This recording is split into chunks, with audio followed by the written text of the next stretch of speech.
to the flag of the United States of America and to the republic for which it stands, one nation, under God, indivisible, with liberty and justice for all.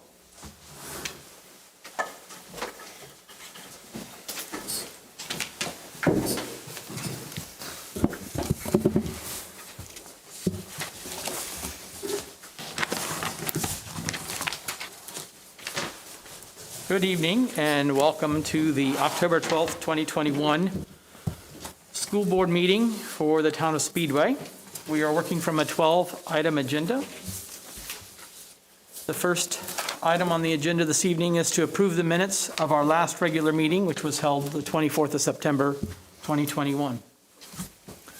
Yes? I'll move that we approve the minutes of a regular meeting we had on September 24th. Thank you. I'll second. Thank you.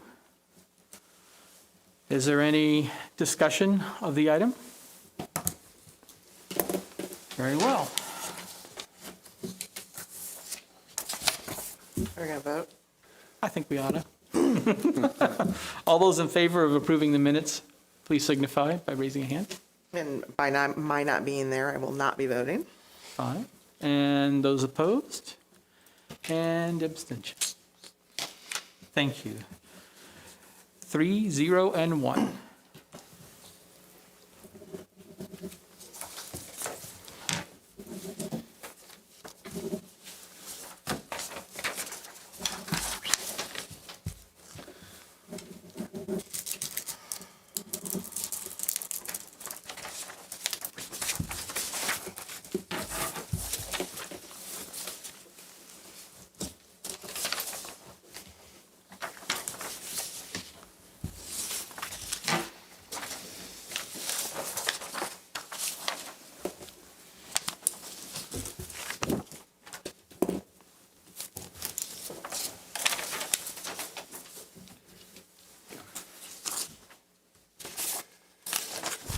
The second item on the agenda this evening is to adopt a resolution to transfer amounts from the Education Fund to the Operations Fund on a recurring monthly basis beginning on the 31st of January, 2022. Mr. President, this action allows the treasurer to transfer funds from the Education Fund to the Operations Fund to pay for expenses charged to the Operations Fund, which were previously charged to the Education Fund. This took place back in 2010-11 when the state mandated this. This would include, or give us the option to do this in the state funds. This would include, but not limited to, expenses for administration, custodians, utilities, and supplies. In other words, to run daily operations. This is the state mandated, again, manner which demonstrates how much state funding is dedicated to something other than classroom in the education funds. This is where the rule came in at the 15%.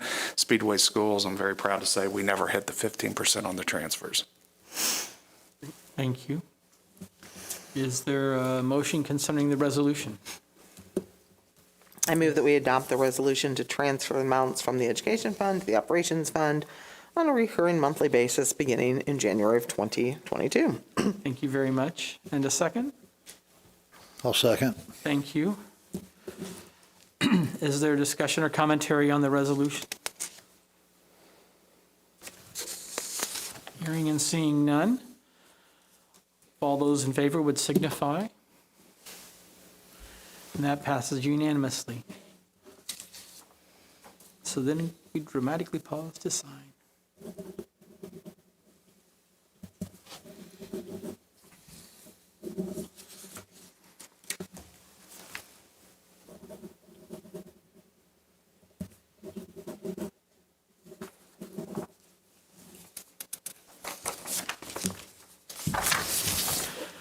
The third item on the agenda this evening is to adopt a resolution to transfer amounts from the Operations Fund to the Education Fund before December 31st, 2022. This action allows the treasurer to transfer funds from the Operation Fund to the Education Fund to pay expenses in the Education Fund, which were previously charged to the Capital Projects Fund, which is now called the Capital Asset Plan. These are typically the educational software expenses and technology. Thank you. Why was The first one, January, and this is December. That's when we start transferring it out, and the other one has to be done before Before that time? 31st in 2022. This is the shake back and forth of the two, yes. Yes. I move that we adopt the resolution to transfer amounts from the Operations Fund to the Education Fund before December 31st, 2022. Thank you. Is there a second? I'll second. Thank you. Is there discussion or commentary on the motion? Okay. Then if all those in favor would please signify. It passes unanimously. It's again a dramatic pause.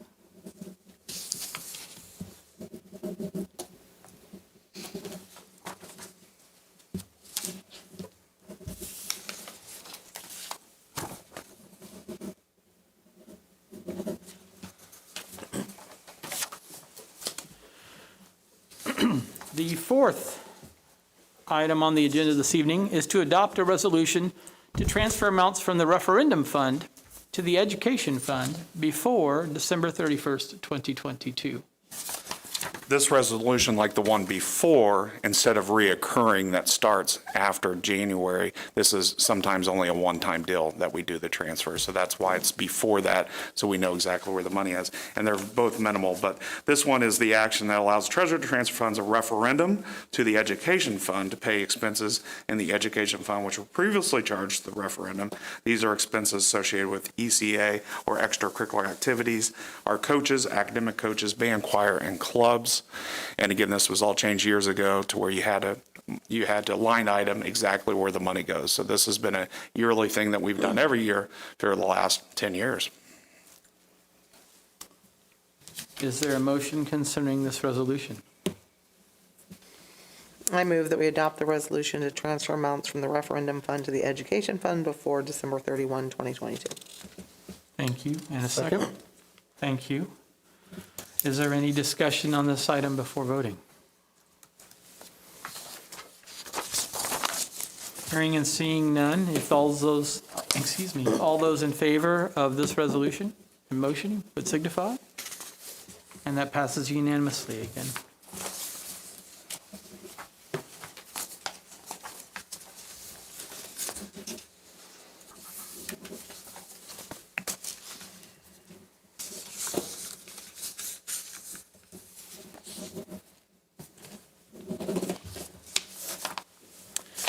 The fifth item on the agenda this evening is to renew the health insurance plan for the school corporation. Mr. President and board members, I'm pleased to bring this to you today. We've worked on this for 2 months as the process, really a month and a half. We went to bid this year again, and we got 3 quotes from different health insurance companies. As you know, in the last 4 or 5 years, we've increased somewhere between a no increase 3 years ago to a slight 2% to a 4%. We came at 35% increase starting off again, just to let everybody know that's how this works. We got it down to 16, down to 14.5, and then once we got serious, it was down to 6%. The other quotes from Anthem and Sigma came in under 4% to 1%, but that means we would have to switch all of our people, our employees, 170 people, would have to switch over companies from United to other places. The way we're set up here at Speedway, it's a 2% for our Teachers Association and a 2% for the corporation. Saying all that, we said get underneath 4% or we're walking, and United Healthcare, with the help of John Boss and his team, we got it to 4%, which is a 2% raise on both sides as an average. This is, we took this information to our Teachers Association, the way we do it at Speedway. We collaborate, and we got the approval, not the approval, but the thumbs up from the Teachers Association with 125 members. About 70 members in the association, but 125 total teachers. We are all agreement that this is a pretty, again, a reasonable increase that we'd like to stick with them our recommendation is to stick with United Healthcare for about a 4% increase. Just so I can share with you some numbers, what does that really look like for the person? And this will take into effect of payroll of coming up this Friday. If you're on the first page of the summary of the health in the notes at the bottom, An individual single gold plan will be an increase per pay of $9.81. For the Gold Plan Plus one, it's $22.64 increase. If you flip the page, the family plan would be $23.82 increase. So we felt like that was pretty reasonable for the world we live in right now for an increase. We are still $300 and $600 deductible, along with the $1,500 and $3,000 family plan. So I'm not saying we're the Cadillac, but we have a nice car that we're in right now. For the non-teachers, the increase for individuals is $3.92. The Gold Plus One is $9 increase, and the family plan is $9.53. So with basically a 2% overall, the average for the person, the employee, and for the school corporation, we feel like it's pretty reasonable. And my recommendation is to renew our health insurance plan. I would like to say our ancillary program was with United, but all three companies that we took a bid on, they knew they could do better, so they asked for that to go out to bid, and the ancillary will be changed to a program called the Standard. And that will be a different card for our teachers, but they had two cards anyway with United. So our medical and RX would stay with United, and then our ancillary will move to I'm going to call it a group called the Standard, parentheses. So my recommendation is to renew the health insurance plan for the 2022. Is there a motion from the board? Yes, I'll move that we renew the health insurance plan for 2022. thank you. I'll second. Thank you. Is there any discussion on the motion? I would just say this is a really great thing. We're good stewards of the tax dollars to do this for our staff, and I think it shows an appreciation for what they do to try to be as fiscally responsible and give them the best coverage we can for their families. So congrats on doing that. Any other commentary or discussion? Seeing none, if all those in favor of approval of this renewal for the health insurance plan, please signify. And that passes 4-0 unanimously. The sixth item on the agenda this evening is to present the security procedures regarding standardized testing for the school town of Speedway. Testing has changed over the years, and we now have to come up from the Indiana Department of Education with a local test security procedures. And in your packet, you'll see the one that we have had over the past couple of years. It's been tweaked every year. The local test security policy has several parts to it. It is important that I just kind of mention those because I have to document that we have talked about this. I do this with our staff. My role with this is called Corporation Test Coordinator, and each building principal is called a School Test Coordinator. So the DOE trains me.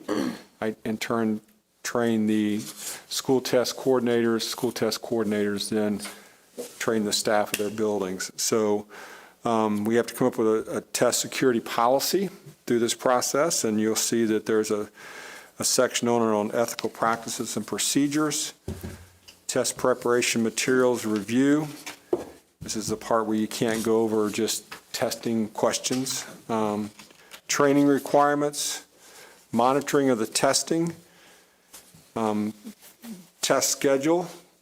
In other words, the test schedule that is produced by the building principal must be shared with me as the corporation test coordinator.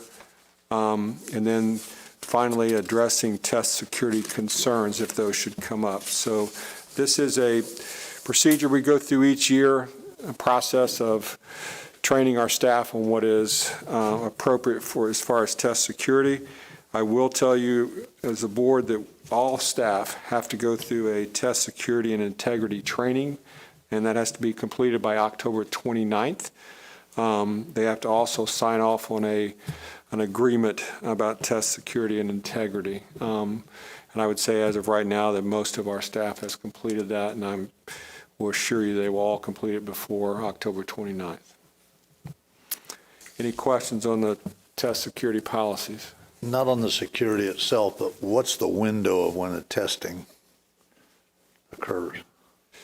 Well, that's a great question, and we started at this time of year because there's so many tests that are involved. Our first will be the PSAT test, the SAT test, the I-STEP test, the I-LEARN test, the I-READ test. The I-AM test will be is also included in this, I-AM test, but it has its separate training that goes along with this. Each person that gives this training, it's a long answer to a short question. Each person that gives a test also has to go online and pass a test to be able to give the test. So a training to be able to give the test. So the testing season is about ready to start at the end of October, and to answer your question, and it will continue. The last test is given about the end of April, 1st of May. And really, there's not a month that goes by from this point forward that we're not testing. An AP test till the middle of May. Yeah. And then AP For the high test. school, which is different than this. Yeah, and AP is not governed by this, but it's the same kind of process. Point of my question was to recognize how many testing, the number of tests that our kids are. The day when we just hand out a paper pencil test and stood in the front of the room and watched them and took them up and put them in boxes when we got finished, and that was the end of it, is done. I mean, there are some things that's really important that our staff, so in our last administrative meeting, I went over this extensively with our administrative staff. There's a lot of young teachers that we hire, great teachers that we hire, but they have to understand that, and it's written in here, you can't share those things on social media. You can't say, boy, that third question, I wouldn't prepare my kids for that. Those are kind of things that young teachers may make that mistake and do that. So it's imperative we go through this and say, those are the kind of things we can't do. Because you share everything on social media. Yes, just stay off social media, be the greatest thing. But yeah. A perfect example of this is every one of you probably have your cell phone on you at this time.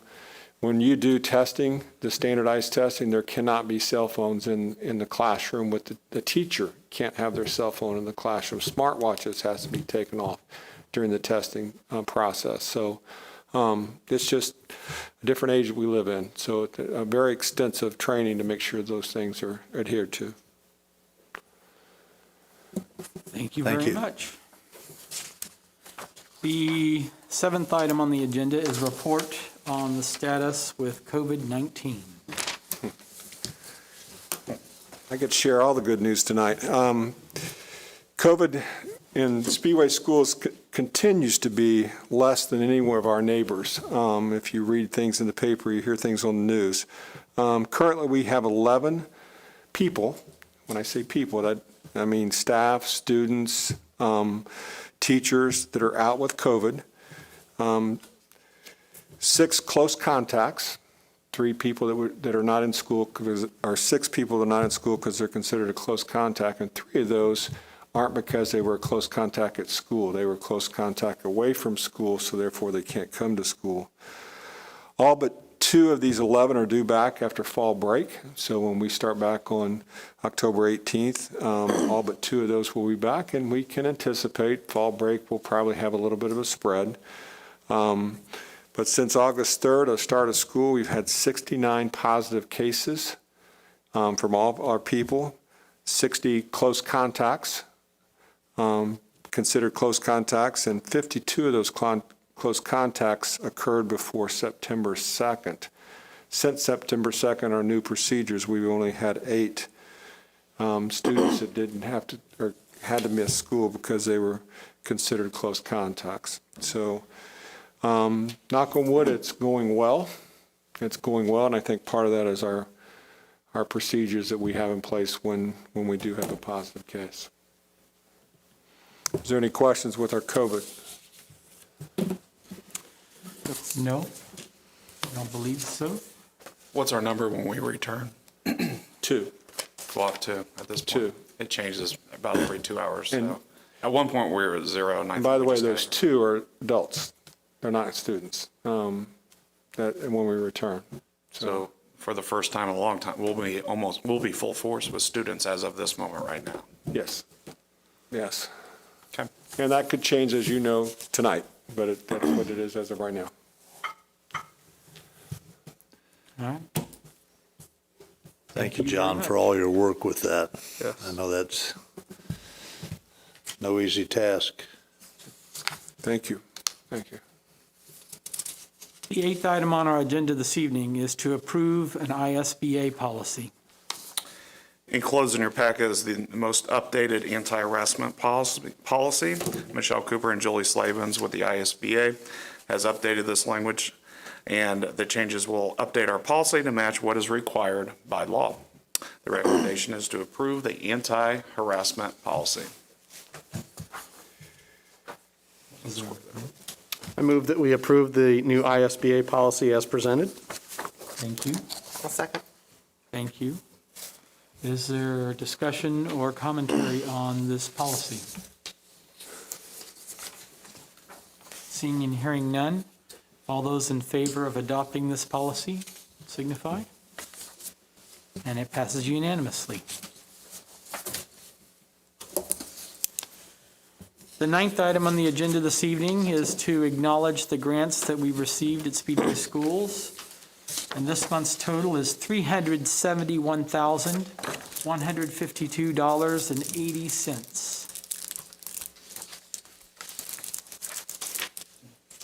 The 10th item on the agenda this evening is to approve the personnel report. Mr. Disney. The personnel report for this month has 9 items on it.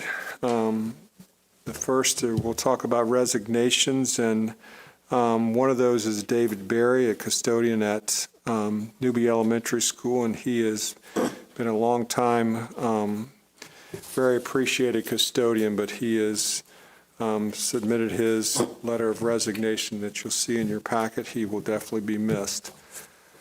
Thomas Bartley, who is a musical director at the junior high school, and Jessica Bartley, also musical director at the high school, or at the junior high school, I'm sorry. Both of those are at the junior high school. For employment, Susan Mantala is being recommended as working our cafeteria for a 3-hour position. Olasolu Sequoia is a custodian. Trevor Long, junior high robotics sponsor. Alexandra Keese as a 7th grade girls basketball coach. Ryan Dunphy as a high school robotics sponsor. Caitlin Sears as a high school drama assistant. My recommendation is to approve the personnel report as presented. I'll move that we approve the personnel report as presented. Thank you. I'll second. Thank you. Is there discussion on the personnel report? Hearing and seeing none. Would all those in favor of receiving the personnel report as presented, please signify. Thank you. It passes unanimously. The 11th item on the agenda this evening is to recognize visitors and to address any other business. Is there any other business to bring before us?